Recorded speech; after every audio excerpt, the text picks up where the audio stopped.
2 او 3 يبقى مش علم.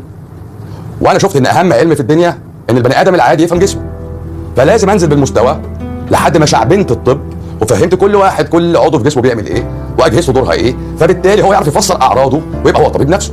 وكان عندي رؤيه بتقول او يعني مصداقا لقول الرسول صلى الله عليه وسلم: من اصبح منكم امنا في سربه معافى في بدنه يملك قوت يومه فقد حيزت له الدنيا. معافى البدن ده هل انا هعرفه من المعمل ولا هعرفه من نفسي؟ يعني حضرتك عينك لما تزغلل مستني حد يقول لك عينك زغللت؟ المفروض لا. ينفع تقول لي ده طمني على نفسي يا دكتور، ولا تروح تقول لي دكتور شكوتك؟ انا عينيا بتزغلل، مش عندي عرض. هتروح تقول له شكوى، صح ولا مش صح؟ صحيح. يبقى الطب فن علاج العرض او المرض المسبب للعرض. كويس. فلا من كام يوم مثال يعني دكتور زميل دكتور اورام، انا اقول اسمه محمود حجازي، استشاري اورام في استراليا، من الناس المؤيدين ومن الناس اللي بيحبوني وبتاع. فهو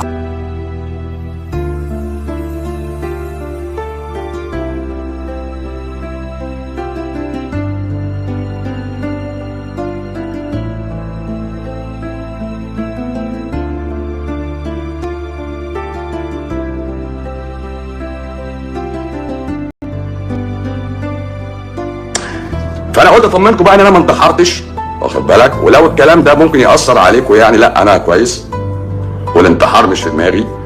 فلو لاقوني زي جيفري ابستين يبقى انا مقتول مش منتحر. حاشا لله ان انا انتحر واخلص حياتي بايدي، لا مش هتحصل دي، مش هتحصل دي. الانتحار مش في دماغي. الانتحار مش في دماغي اساتذتنا. فلو لاقوني مقتول يبقى انا مقتول مش منتحر، مش انتوا فاهمين؟ خلاص؟